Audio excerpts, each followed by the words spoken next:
Joey Logano through 3 and 4 for the final time. There's the contact. He does get to him. The 11 on the inside.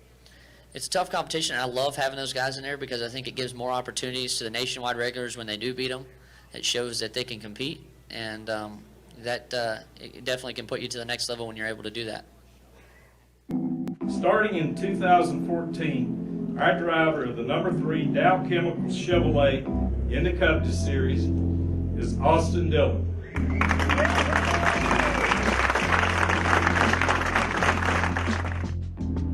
As this is being recorded, Austin Dillon is one of the most disliked drivers in the NASCAR community.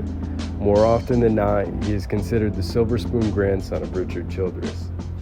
How did it get this way, and why was he already detested before he even turned a lap in full-time Cup Series racing? So let's talk about Silver Spoon and the unachievable legacy he was put up against.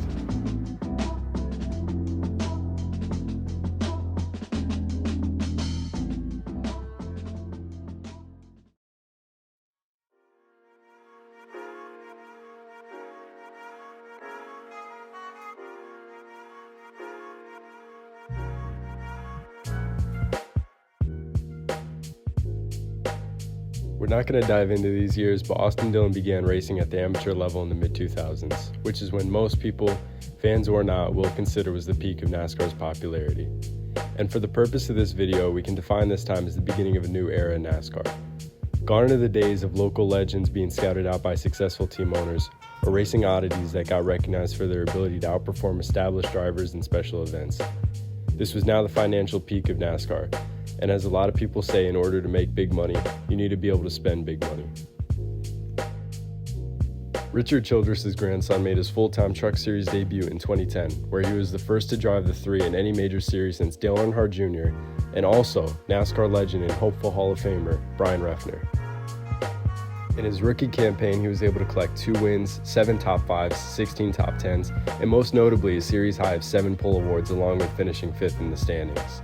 There weren't doubts about it at the time, but Dillon was performing great as a rookie for a large NASCAR team. He would accompany this outstanding season with Rookie of the Year honors after putting a 400-point lead over Justin Lofton, an ARCA stud at the time. Crazy. If you thought sliding across the grass like that was going to turn out well. How's that for a slide, old man? This place stinks, man.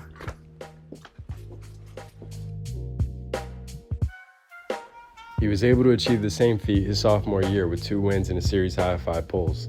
This time he was able to win the championship though, just 6 points over Johnny Sauter, in a battle that came down to the last race in Homestead where Sauter was actually able to win. Dillon still of course managed to win the chip due to his stunning consistency in the last third of the season. It should be recalled from the beginning of the video from Dillon's interview that he enjoyed the Cup regulars coming down at these lower series.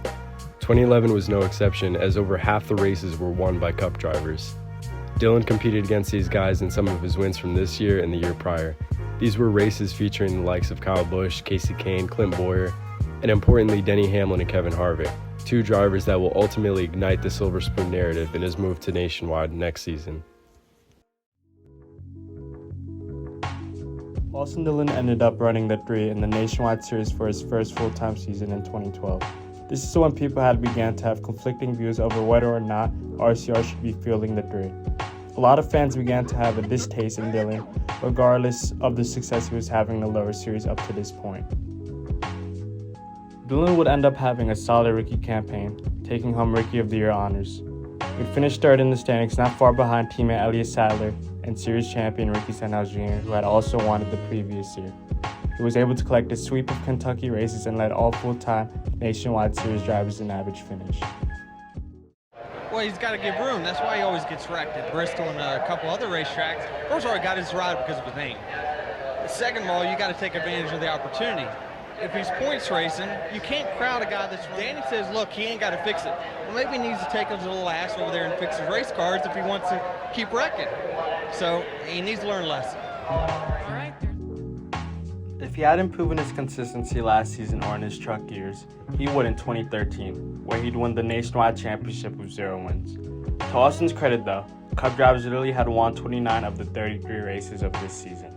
He once again had the highest average finish and led all full-time Nationwide drivers in poles with 7th, only trailing the Nationwide merchant that was Kyle Busch, who finished this season with 9 poles and 12 wins.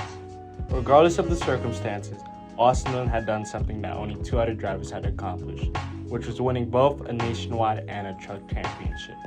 Those 2 drivers were Hall of Fame nominee Greg Biffle and SRX pace driver Johnny Benson. It seems like Dillon had finally established himself as a consistent driver that kept the car in one piece and had done more than enough to get a shot at Cup. On October 26, 2013, just 2 months before it be announced that Austin Dillon would drive the 3 in the Cup Series, his younger brother Ty Dillon got in a pivotal incident with RCR's then franchise driver of over 10 years, Kevin Harvick. 3 just dumped me. Exactly the reason why I'm leaving RCR, because you got those kids coming up and they got no respect for what they do in this sport, and they've had everything fed to them with a spoon. So I cut him slack all day, and he just dive bombs me in there, dumps me. So just got to thank all these Anderson Syrup guys for everything that they do. It's a shame you got to get taken out by some rich kid like that. Ty Dillon would not reach the accomplishments of his brother over the next few years, especially at the Cup level. He would end up being seen as the hothead of the 2, and is likely remembered by most fans for his run-in with other drivers. Unfortunately for Austin, his career would end up being captivated by Harvick's spoon-fed comments that was mainly directed at Ty. Ty Dillon's. This is what Kevin's talking about, going aggressive. The 3-car being back in Cup was a lot more of a polar move than just the Nationwide or Truck Series. Many fans never thought they'd see it on track again, so it was met with plenty of mixed opinions. Before the season started, Dillon's Rookie of the Year class was considered by some to be the strongest rookie class in the series history. The media would often put Dillon against other drivers of his class, including Kyle Larson, with many fans believing Dillon would end up having the better career between the 2. Oh, how horrendous this take has aged. Larson would end up winning Rookie of the Year, while Dillon would end up having a quiet rookie season, finishing 20th in the standings. His only highlight arguably came at the launch of this season, where he was able to qualify on pole for the Daytona 500. Teammate Ryan Newman would end up second in points thanks to the new chase system in place. And in just a year after his controversial RCR comments, Harvick would win the championship, finishing just half a second ahead of Newman. Austin Dillon wouldn't see any notable success for the next couple of years of his Cup career until 2016, where he'd point his way into the chase and would outperform both Paul Menard and Ryan Newman. This was significant because these were 2 of Dillon's teammates I had pointed in the year prior, when he had a sophomore slump, unable to follow the same second-year fortune that he was having in the Truck and Nationwide Series. Although Dillon had struggled in the Cup Series his first 2 years, he continued to run a part-time schedule in the now called Xfinity Series, where he was able to win 6 races in total in a 2-year span from 2015 to 2016. He's proven that when given the right equipment, he's able to be in contention every week in Xfinity, despite RCR at the Cup level struggling to run top 20 every week at this point. However, Dillon would finally break through in the Cup Series the following year, winning a fuel strategy crown jewel that was the 2017 Coke 600. This was his best season to date, and even when the chase came around, he was able to step it up, it seemed. Although he was bounced in the round of 16, he was able to rally up to 11th in points by the season's end, largely in part with only having 2 races where he finished below 14th. We were seeing flashes of the consistency Austin had found in the lower series, except this wasn't anything close to being a top ride like the Xfinity program was. He would win another crown jewel at the start of the next season with a 2018 Daytona 500 win on the 17th anniversary of the death of Dale Earnhardt. This is perhaps the biggest moment of Austin Dillon's career to date, as not only was he able to win in back-to-back years in the Cup Series, he was able to return the 3-car in victory lane at Daytona. However, fans had mixed reviews of this race, as some praised him for winning in the prestigious black number 3, while others criticized him due to his last lap incident with the inoffensive Eric Almirola. Dillon would finish 13th in points that season, and the next wouldn't show much promise for Richard Childress Racing. Dillon would have a down year in 2019, failing to win a race and not qualifying for the chase. Although he had a career-high 3 poles this season, Dillon would ultimately finish the season with 0 top 5s and only 6 top 10s. New teammate Daniel Hemrick, fresh off a 3rd-place campaign in the Xfinity Series, struggled, finishing 25th in points. There was now no veteran presence at RCR, with Ryan Newman leaving to Roush Fenway, another team of yesterday that was only competing at the restrictor plates. Despite this, Newman was able to put together a 15th-place points finish in the season after his departure. Back if he gets to it. back now. And there you go. Hang on to it.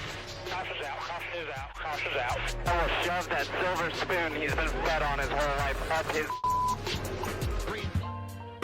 2020 was the beginning of false hope for RCR, as two-time Xfinity champion Tyler Reddick would replace Daniel Hemrick. Seemingly a step up and retrospectively a telling of how bad RCR really was. Austin Dillon was able to win at Texas, while Reddick finished second, right on his tail. Though this would be the best finish of the two all season, as Reddick, the promising driver he was, missed the playoffs and Dillon had only a handful of races where he had a good car. This is worth noting though, that he would open up the round of 16 with a runner-up finish at Darlington and a top 5 at Richmond, a track that Dillon was beginning to establish himself at regardless of equipment. Due to not being able to capitalize on the speed they shown in qualifying, Austin Dillon would be eliminated in the round of 12. Austin Dillon would continue to not find much success until 2022, where he would yet again win at Daytona, this time one race before the playoffs. He wouldn't find much speed this season and would find himself finishing 11th in standings for the second time of his career. In the meantime, Tyler Reddick was performing well, especially in 22, which some consider his breakout year. He was able to do something Dillon wasn't able to at all at this point, which was winning multiple races in a season. Reddick had 3 wins total and was competitive for roughly a third of the schedule. Now more than ever, doubts were placed upon Dillon, and many felt RCR wasn't as bad as previously thought. While not so equipment reliant, most of Reddick's performances this year came at the road courses, winning 2 of them. If not for nothing, Dillon's best performances of this season came at the same tracks that Reddick was doing well at besides the road courses. This is because of the trend in the next gen where if one car has speed, the rest of their teammates will be right up there with them. It's just a result of the increased flow of data sharing, public SMT, and an overall more friendly garage scene in NASCAR now with the new car. 2023 would be Dillon's worst year to date, both performance and reputation-wise. With Reddick out and a move to the thriving 2311 Racing, two-time champion Kyle Busch would assume the 8 car for the season, a season where he'd rack up 3 wins and 10 top 5s. Kyle Busch had a statement season after leaving JGR, but there were a couple races it was evident that RCR was struggling to put together cars. Kyle Busch would be uncharacteristically off-pace at some of his best tracks, notably Pocono and Bristol, where he has 12 wins between the two. And in a telling of what was to follow for the 2024 season, Kyle Busch would finish 18th, 27th, and 25th the final 3 races of the schedule. He would conclusively finish the season 14th in points, 15 positions ahead of teammate Austin Dillon, who would soon be entering his 11th year in the Cup Series.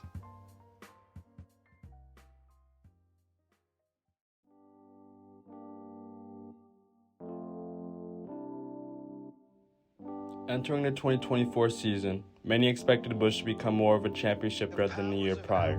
Meanwhile, Dillon was being pushed by many fans to take on an executive role at RCR and step away full-time from the grid. Dillon would start the season off with an abysmal 37th place finish at Daytona, a track where the team can typically expect a result from him. To add insult to injury, Dillon would follow up with finishes of 22nd, 16th, 32nd, 24th, and 25th over the next 5 races. Kyle Busch would be on everyone's radar post-Atlanta, with many considering him as a presumed contender for the championship. And then up to this point, 21 races later following Richmond, he has just 2 respectable finishes, and he sits 20th in standings in an honest must-win scenario. Now, RCR was painted as the worst major team in NASCAR, not when Newman, Menard, Reddick, Hemrick, or Austin Dillon had struggles and barely found pace in this equipment, but when Kyle Busch started struggling. Everyone was quick to overlook their clear step behind every team in the Cup Series since 2015, and instead tried tracing it to the change in drivers. They've been showing signs of decay for years, but I feel it unfortunately gets overlooked by the outlying 2 to 3 races a year that an RCR driver is actually able to show up. In late spring, RCR would make some huge changes, with Justin Alexander, a former crew chief of Dillon, returning for the rest of 2024, replacing Keith Rodden. Alexander had been the crew chief of Dillon for all 4 of his wins at this point, including both the Daytona 500 and Coke 600. Longtime vice president and competition director of RCR, Andy Petrie, would be also replaced mid-season after he decided to retire following a disastrous race for Kyle Busch at New Hampshire. Ironically enough, Rodden would fill his place as he would be named interim competition director. To reference back on the new Gen 7 trend of some teammates being on seemingly identical sets, Texas, Gateway, Indianapolis, and Richmond were all examples of this for RCR.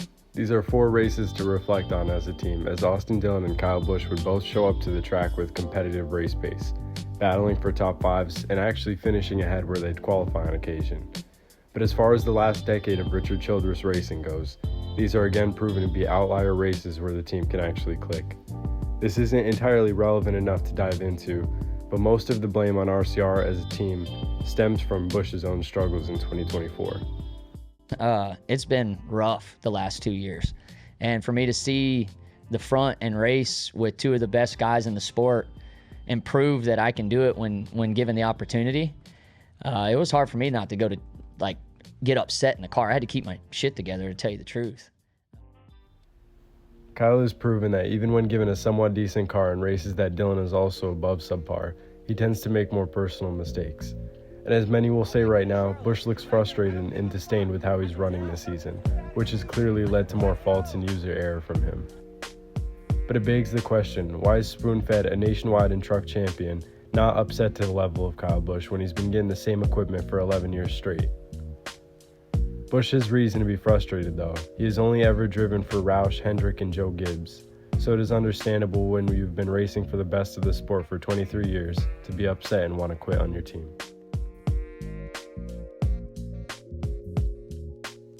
To clarify, we began making this video before the penalty, anticipating a decision before uploading. I think NASCAR penalized him in a way that bent their own principle. I'd understand taking away the playoff points, small fine, or at most a suspension with waiver, but stripping him of the entire reason he made the move he did under your format, but letting him keep the win is worthless. Aside from the Hamlin incident, I don't even think everyone would be as upset if he had just entered the corner on Logano's bumper. He likely wouldn't have gotten penalized at all. It seems a lot of the decision is just the merit of him making the move from a distance that he would have completely blown the corner. Anyway, at least there's still Daytona. Now back to a society where Dillon was yet to be outlawed. I did what I had to do at the end. I hate it for the 10 guys. We just had a run, and I stayed in the gas. I hate it, but I had to do it. You can see the emotion for you and what this means to you. Heading into Richmond, Dillon sat 32nd in points, accumulating only 2 top 10 finishes up to this point. RCR, for the first time since 2019, had both of their drivers well outside the playoff picture, both in a must-win situation to make the playoffs. As the 3 teams unloaded for the week, Dillon was able to surprise many, setting the fastest lap during Saturday's practice session and carrying the momentum into a 6th-place qualifying effort. Dillon would start the race well, often seen in the top 10, backing up the speed that he had shown all week. Dillon would place 7th in Stage 1, before making his way into the top 5 towards the end of Stage 2, placing 5th. Dillon was having a remarkable race for his standards, but was still considered an afterthought to guys like Christopher Bell and Danny Hamlin, who had set the pace and took charge in the beginning of the race. This would change, however, as Bell, who was leading and considered the race favorite at the time, has sped down pit road with a little less than 120 laps to go. This left the race wide open for guys like Hamlin and Joey Logano, but more importantly, Austin Dillon, who had found a surge of speed in the long run as the night went on and the track got cooler. He would find himself in the top 3 and had a real shot of winning the race. With less than 100 laps to go, Dillon was able to cut Hamlin and Logano's lead from over 5 seconds to just under a second and a half. After a couple laps of battling each, he was finally able to get around Hamlin to take over the lead with 29 laps to go. Dillon, with this late race adrenaline of speed, was able to completely check out from the rest of the field, including Hamlin, who he was able to put over a 3-second gap in the short number of laps that remained. Austin Dillon likely won't ever get another ride in the Cup Series, let alone one better than RCR. His reputation is beyond repairable, and he unfortunately was challenged with the impossible task of resembling the prestigious legacy of the number 3. When reflected on, many think of his nicknames, maybe some think of his 500 win, his nationwide championship, or even the narratives tied to him. But in this race, he will be known as the driver that brought out the caution with 2 to go, Ricky Stenhouse Jr. This video isn't about the finish. We know what happened. We know it is a product of NASCAR winners take all regular season policy. The move lacked integrity, It isn't an argument, but you know the difference in prize money for finishing 32nd in points and finishing 16th in points is 7 figures. A lot of people are going to make that big money move. In my eyes, he took what was his. He was the fastest car in the long run in the third stage without a doubt. He took it because he knew NASCAR would let him. There's no one to be mad at this situation but NASCAR. They are the ones letting these guys lose sight of what racing is. I believe this win only slightly delays the closure of Richard Childress Racing in the Cup Series. I think the dagger was when Childress indulged in hiring an M&M-less Kyle Busch not to even consider the amount he spent on the resources Kyle got for his debut year. Their destiny was set when nothing changed to RCR for the past decade. The drivers a part of the team seemingly have always made the most out of that equipment. Kevin Harvick, Tyler Reddick, 41-year-old Ryan Newman, and hell, even Paul Menard in his brief stint with Wood Brothers all improved when they left that team. Dillon, shown time and time again, especially in the lower series, when given the proper resources, he can become a championship-level driver. Unfortunately, he would join RCR's Cup program during the worst stage of their existence up to this point. If Dillon truly was able to join an ascending team, like a Stewart Haas, 2311, and hell, even Spire, who knows what Dillon's career could have panned out to be. Not bad for a Silver Spoon kid, right? I'll take that.